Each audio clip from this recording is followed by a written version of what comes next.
السلام عليكم. وعليكم السلام ورحمة الله وبركاته. ياسين، نعم، أريد أن أسألك بعض الأسئلة. تفضل. ما ربك؟ ربي الله. ما دينك؟ ديني الإسلام. ما نبيك؟ نبي محمد بن عبد الله بن عبد المطلب صلى الله عليه وسلم. ما الإسلام؟ الإسلام هو الاستسلام لله بالتوحيد والانقياد له بالطاعة والبراءة من الشرك وأهله. كم مرتبة للدين وما هي؟ للدين 3 مراتب.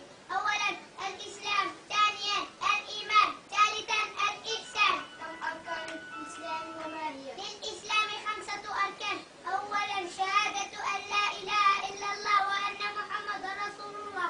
ثانيا إقام الصلاة. ثالثا إيتاء الزكاة. رابعا صوم رمضان. خامسا حج البيت لمن استطاع إليه سبيلا. ما منزلة الشهادتين من الدين؟ لا يدخل العبد في الإسلام إلا بهما. ما معنى لا إله إلا الله؟ معناها لا معبود بحق إلا الله. ما المقصود بلا إله؟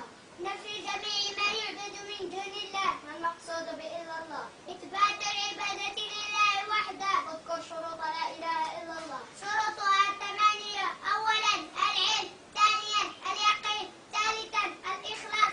رابعا الصدق. خامسا المحبة. سادسا الانقياد. سابعا القبول. ثامنا الكفر بما يعبد من دون الله.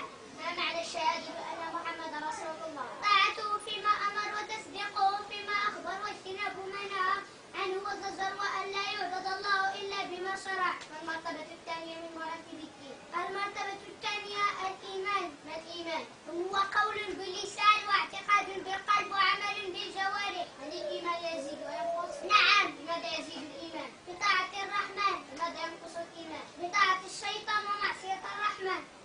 كم أركان الإيمان وما هي؟ للإيمان 6 أركان. أولا الإيمان بالله. الإيمان بالملائكة. الإيمان بالكتب. الإيمان بالرسل. الإيمان باليوم الآخر. الإيمان بالقدر خيره